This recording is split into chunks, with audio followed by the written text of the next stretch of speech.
Les vraies voix Sud Radio, le coup de projecteur des vraies voix. En vertu des pouvoirs qui me sont conférés, je vous déclare mari et femme. Alors, je crois que ça va pas être possible. En fait, il voudrait se marier juste tout simplement pour les papiers. Alors là, vous dégagez pas là-bas. Non, moi j'en ai rien à foutre. Allez. Le mariage blanc, selon la maire de Bourg-les-Valence, elle refuse de marier un Tunisien sous OQTF. Il aurait admis vouloir épouser sa compagne pour les papiers, selon sa première adjointe. Alors parlons vrai, faut-il réformer d'urgence la loi prévoyant des sanctions contre les maires qui refusent de marier des personnes sous OQTF? Et à cette question, la maire de Bourg-les-Valence refuse de marier une personne sous OQTF. Vous la soutenez-vous? Eh bien vous dites oui à 98%. Ah oui. Vous voulez réagir? C'est le 0826 300 300. Et Marlène Mourier est avec nous, maire de Bourg-les-Valence. Madame le maire, bonjour, merci d'avoir accepté notre invitation.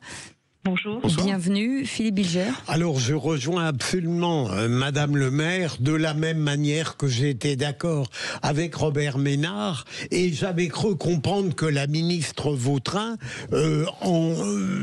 avait annoncé qu'elle chercherait à modifier cette disposition particulièrement absurde. Je ne comprends même pas qu'on puisse discuter l'aberration d'une telle sanction à l'égard d'un maire qui au contraire veut appliquer sa mission républicaine en totale vérité et authenticité.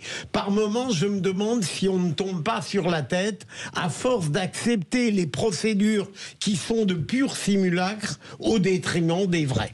Françoise Degois. Bon, je ne suis pas sûr, moi je ne peux pas juger cette affaire parce que la mariée, en tout cas Madame le maire, j'entends ce qu'elle dit, mais en fait j'ai beaucoup de mal à voir quelqu'un en situation irrégulière avouer qu'il vient se marier pour avoir des papiers. Ça, je ne sais pas comment cette phrase est sortie, si elle existe même, donc ce n'est pas vous que je mets en cause, Madame le maire, parce qu'apparemment ça a été dit à votre premier adjoint. Ça me paraît invraisemblable que quelqu'un arrive, dise « je viens me marier pour avoir des papiers ». Donc, puisque le refus de marier repose là-dessus, le mariage c'est un droit, hein, ça fait partie des droits constitutionnels, etc. Oui. Moi, j'entends qu'il faut réformer des choses, je suis d'accord sur une forme d'absurdité, mais sur cette affaire-là précisément, ça me paraît tellement caricatural que je demande vraiment à voir.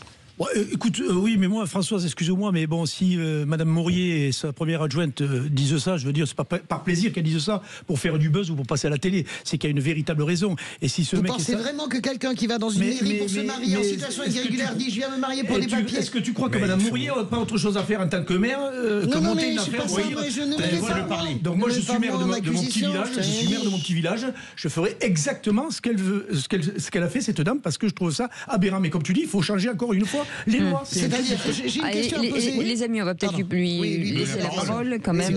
Marlène Mourier est avec nous, maire de Bourg-les-Valence. Déjà, merci d'avoir accepté notre invitation. Est-ce que vous pouvez nous rappeler le contexte, peut-être, parce que seul vous l'avez vécu et pas nous. Voilà, c'est ça. Bien sûr. Alors, je me suis trouvée confrontée à un mariage manifestement de complaisance et insincère entre une Française et un ressortissant tunisien en situation irrégulière qui, lors de l'audition de mariage, puisque lorsqu'il y a suspicion de la part des services instructeurs de la mairie, nous, les élus, nous sommes interpellés en nous disant « Madame le maire, Madame la première adjointe, nous avons la suspicion qu'il peut s'agir d'un mariage blanc, donc il faut les passer à l'audition. » En l'occurrence, c'est ma première adjointe qui fait les auditions. Elle y prend beaucoup de temps, elle est très rigoureuse. Elle y passe plus de 2 heures chaque fois à entendre chacun des mariés séparément, ce qui nous permet d'avoir la cohérence ou l'incohérence des propos qui sont tenus. En l'occurrence, pour ce futur mariage, le ressortissant tunisien lui dit clairement « je souhaite me marier pour obtenir des papiers ». Donc, évidemment, elle le note et ensuite, elle émet un avis défavorable au mariage. Elle fait signer à l'un et à l'autre les propos qui ont été entendus pendant 2 heures. Et au travers de ces propos, non seulement il y a cet aveu qui est fait et qui est signé par le couple, puisque nous transmettons jamais un rapport d'audition qui n'est pas signé, sinon le procureur n'en tiendrait pas compte. Et non seulement cela, nous avons constaté au travers de l'audition, parce que nous sommes quand même officiers d'état civil, moi je suis officier de police judiciaire, voilà, et donc nous avons constaté que ce mariage était insincère. Pourquoi ? Je connais cette personne, la conjointe, je la connais, je la rencontre dans le cadre de mes permanences. Je sais que c'est une personne qui est en situation de vulnérabilité, qui a subi lors d'une précédente relation avec une personne algérienne, qui a déjà subi des violences conjugales, qui s'est marié déjà plusieurs fois, qui a 51 ans. Là, nous avons un monsieur en face de nous qui a 35 ans, qui travaille au noir, travail dissimulé. Ça, c'est noté puisque elle-même nous le dit. Il fait des petits travaux au noir. Il n'a pas de visa touristique. Son visa touristique est rejeté.